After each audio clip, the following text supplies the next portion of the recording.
안녕하십니까. 9월 6일 김능구의 전국진단 시작하도록 하겠습니다.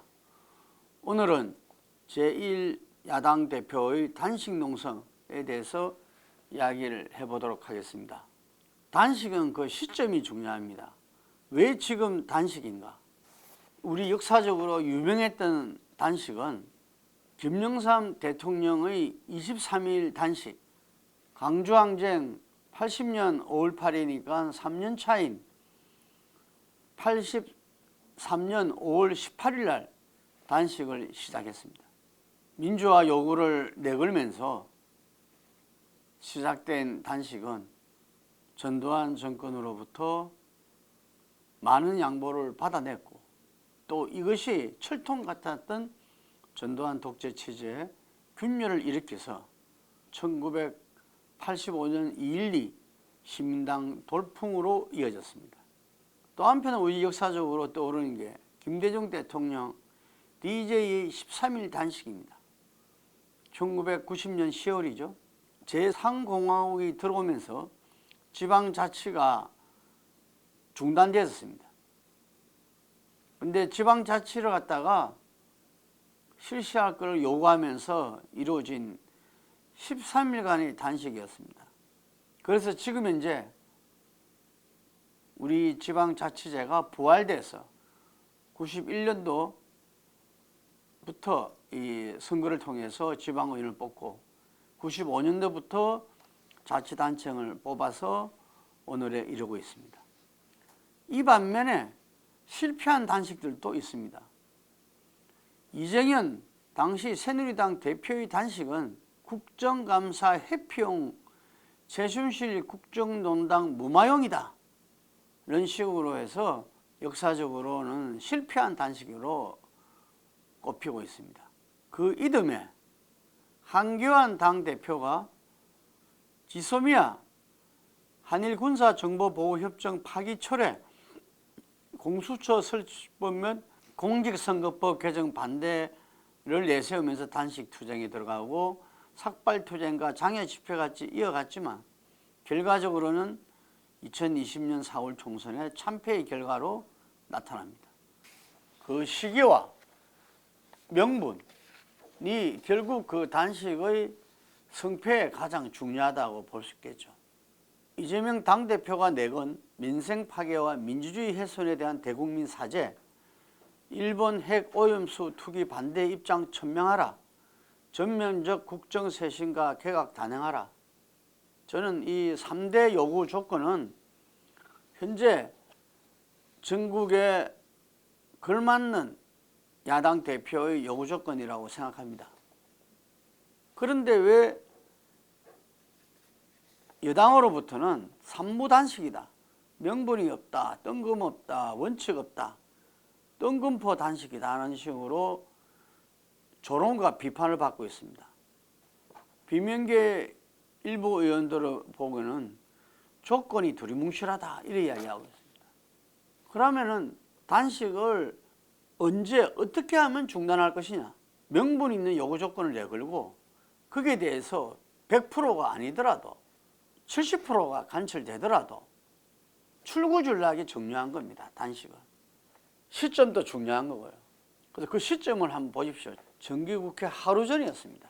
이번 정기국회는 올해야말로 윤석열 정부에 대한 의회 권력이, 입법부가, 국민의 대표기구인 의회가 정말 제대로 된 비판과 대안을 제시해야 되고, 한편으로는 걸맞는 입법 처리해야 되는 그런 중차대한 정기국회와 국정감사가 되리라고 누구나 예상하고 있었습니다. 그런데 168석의 거대 야당 대표가 하루 전에 단식이 들어가다 보니까 전 국민적 관심과 집중도가 분산될 수밖에 없는 시점이었다는 이야기입니다. 두 번째는 이재명 대표의 사법 리스크가 현실화되는 과정에 있었다는 거죠. 본인이 지난 임시국회 대표 연설을 통해서 체포동의안 특권을 포기하겠다, 회기가 아닌 중에 청구해라, 그럼 내가 당당히 나가겠다, 근데 지금 정기국회가 시작됐기 때문에 회기 내에 구속영장을 청구하고 체포동의안이 본회의에서 표결될 가능성이 아주 높죠.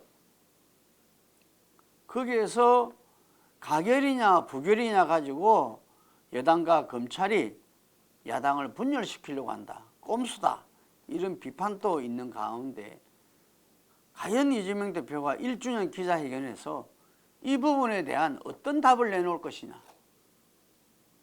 또 굉장히 예의주시하고 주목됐던 시점이었습니다. 근데 그 부분에 대해서 무기한 단식 농성을 발표했습니다. 일단 성부수를 던진 겁니다. 무엇을 목적으로 하는가? 일단 본인의 사법 리스크든 정당의 어떤 대표로서의 리더십에 대한 문제 제기든 이런 문제를 돌파하기 위한, 리더십 문제를 돌파하기 위한 성부수란 이야기입니다. 민주당의 존재감 부각과 자신을 향한 사퇴 압박을 피해가기 위한 카드다.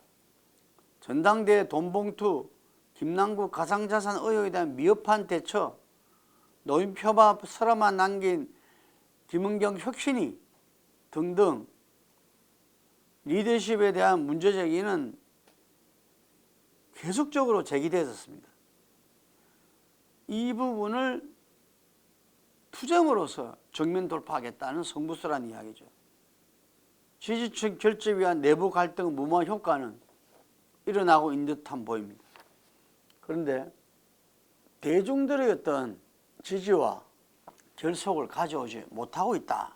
한마디로 말하면 이재명의 목숨을 건 단식이 방탄단식이다 하고 비판하고 있습니다. 정기국회와 국정감사는 야당의 시간이라고 이야기를 합니다. 그런데 이 부분들이 아까 말씀드린 대로 야당 당대표의 단식으로 인해서 흐트러질 가능성이 높다. 이런 이야기죠.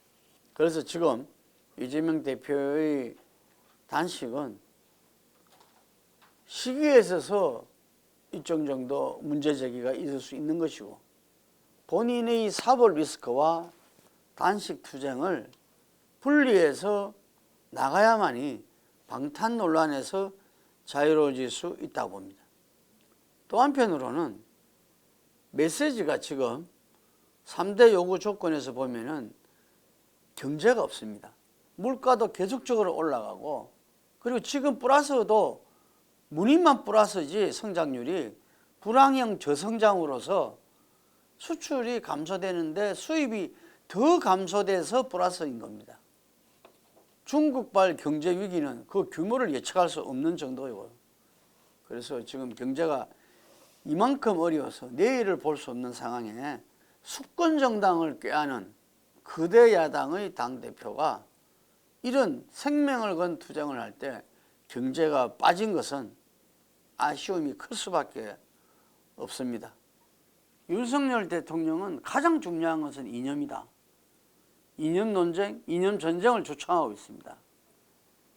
거기에 대해서 바보야, 문제는 경제다 하고 경제 중심으로, 민생 중심으로 나가야 되는데 이게 대해서 제대로 전선 설정을 못하고 있다라는 비판인 것입니다. 과연 이 이재명 대표의 단식 농성 투쟁이 범국민적 투쟁의 도화선이 될 것인지, 범국민적 투쟁으로 되냐 안 되냐는 것은 야당뿐만 아니라 우리가 일찍이 6월 항쟁과 촛불 등을 통해서 다 경험했지 않습니까? 범국민적 투쟁의 도화선으로서 이재명 대표의 단식이 기능하고, 그랬을 때는 본인이 내건 조건의 달성 여부와 상관없이 단식의 출구 전략이 마련될 수 있다고 봅니다. 그렇지만 좀 전에 이야기한 대로 이럴 때 반드시 넘어야 될 산은 본인의 사법 리스크와 이러한 단식과 범국민적인 연합전선의 형성을 분리시켜야 된다. 크게 부담을 줘서는 안 된다. 이런 거죠. 그럴 때 본인도 살고 당도 살고 나라도 사는 모양으로 갈 것이라고 예측합니다. 오늘은 이재명의 단식, 성부수냐 자충수냐 가지고 이야기를 나눴습니다. 네, 감사합니다.